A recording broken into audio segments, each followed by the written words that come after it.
Hey guys, welcome to today's YouTube video. A friend just asked me, what should I do if my team goes for a play that I think is bad? Do I join them and do the coin flip? Do I do something else and potentially watch them die? Okay, so my answer to this question is, depends on the state of the game. What you should do is you should ask yourself the question, will we lose if we don't fight here? So I have a perfect example of this. I recently played a game that we ended up losing. We were down like 15 kills. We had an Aatrox that was getting a little more ahead. I had grabbed a couple bounties so I could fight. Sion, unfortunately, my Sion TPs into mid lane here, whiffs his ult, gets solo killed. And then as you can see, like I just pinged right there to go in and fight still, even though like I know I'm intentionally wanting to fight a 4v5. The reason is I think there's a 10% chance we win this fight. Obviously Lux just stopwatch my ult and we do lose the fight. I mean, they played it really well, but I understand that Elder Dragon was up and so was Baron. So if we don't fight there, they're gonna get both of those objectives and we're gonna lose the game no matter what. So we have to take that 10% chance. If you're like talking about like early dragons and your team is like, hey, we want to do this dragon, and you have a feeling like this is not a good dragon, the enemy jungler is going to be there, just don't even show up. Just danger ping them. Don't go dive top lane or something. Go to the other side of the map and play off of whatever tempo you can there. Another thing that it depends upon is if you're losing or winning. If you are winning the game, look for plays that have 90% likelihood of panning out. If you're losing, then you're going to want to take 50-50s that can get you guys back to a spot where you're able to play the game. If you can be the guy that's making the team decisions, then it's going to be much less often that you find yourself thinking like, do I have to go and int with my teammates right now? And you want to be that guy that's making decisions, because that means like you're going to be the one growing from those decisions and figuring out what are good macro decisions. You know, when is it a good time for us to start Baron? You know, I now know that I need to wait for my split pushing top laner to be set up against the enemy turrets with guys contesting him before I start Baron or whatever it is. Even if you do int off your own call, I would rather int off my own call and learn from it than int following someone blindly into face checking Baron or something. In order to get your team on board with what your ideas are, I would say plan ahead and notify your teammates in advance. A great way to do that is by making a plan as soon as you're loading into your game. Once I'm loading up into a game, I'm thinking like, is the enemy jungler strong early game or late game? Are they going to try to invade me or not? Am I going to have any type of prio in my lane? What other lanes are going to have prio? You know, if my mid lane and my bot lane are going to have prio, then I'm going to be contesting the first two dragons. If my mid lane and bot lane do not have prio, I'm going to leave it. A great way to get your team on board is by talking to them in text chat and letting them know what you're thinking of doing. So here I have another great example of just giving texts to tell guys like, hey, here's the plan. So in here I just said, we can push bot. As you can see, bottom right corner, we've got a Yorick on our team. So we've got lots of pushing power. And I was like, we don't even need to take Baron, just pretend Baron. And then I'm gonna run over here to this Yorick. We can fast forward a little bit. We're gonna kill this Warwick.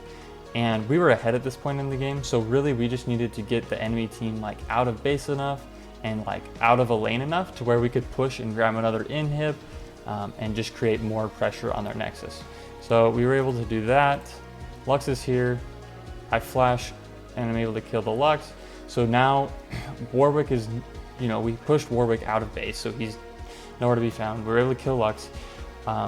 The rest of their three remaining champs have to come and contest Yorick and my push, and then the rest of my three teammates are able to push mid in and take the mid tower and inhib, and we're eventually able to win that game based on that, just like an easy shot call that I'm able to put into text chat. So that's super important. Another thing I would talk about is using pings. This is basic. I'm sure you already use pings. However, there are some ways that you can use pings that I hadn't realized that you could use until, a couple months ago.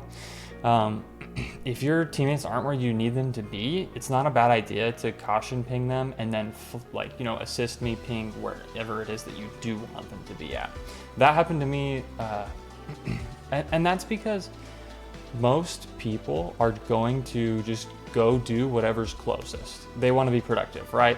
So for example, after finishing a dragon one time, I started farming Scuttle Crab because it was right there, and the mid laner actually caution pinged me and flagged the mid lane because there was a free gank, and I was like, oh my gosh, this guy's right. I need to leave the Scuttle Crab. We got to go do this free gank on mid. It's worth 300 gold. The Scuttle Crab's worth 60. Night and day difference. So people might know to do what's right if you tell them. Sometimes they just aren't realizing it. So you might need to call them off of what they're doing and then drag their attention to what you're doing. Use body language if you need to. So for example here, if you know dragon's the right call, just walk over there and start it up and just ping like crazy your ADC that's staying on his wave for whatever reason. He thinks he needs to push the wave in. Lots of times he doesn't. Just go to dragon, start it up. The support's gonna come or the ADC is gonna come. You guys are gonna be able to do it. Here's one more example of communicating with your teammates through text, just creating a plan. In this example, I just said, guys, I'm gonna actually, instead of starting dragon straight up, I'm gonna farm one more camp, hit 6, and then I'm gonna gank bot lane. That way we can get a kill and then transition that into a quick dragon play. So we can watch how it plays out. It's really easy because they're pushed in. We get a quick kill, and you can see immediately I'm like, we have to start dragon to keep our tempo. Obviously, this is another good example of just leading with your body. Zed's going who knows where. The Ashe is staying in the lane to push her wave under tower, which is fine. But we don't know. Lux is around and Viego is around. There's 2 enemy champs in the premise. So it's important to get at least 2 of your own teammates there to back you up. But they'll rotate with body language.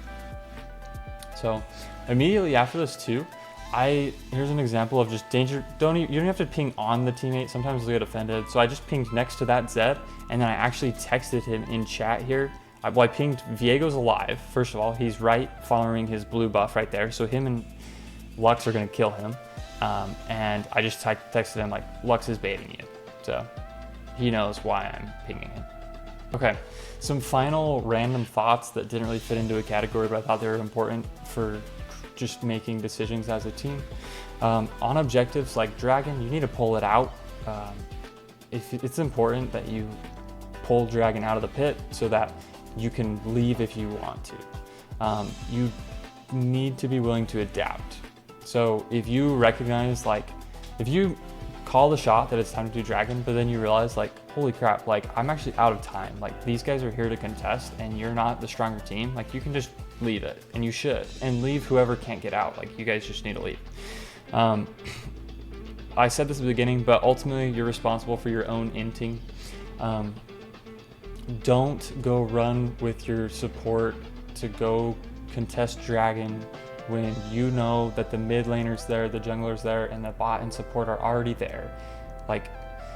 You are going to die. Just go top lane, do something else, go farm the enemy top's jungle, go try to tower dive top lane, go farm your jungle on top side. Play towards your strengths. At the end of the day, it's just a game. You're gonna lose some, you're gonna win a lot, hopefully.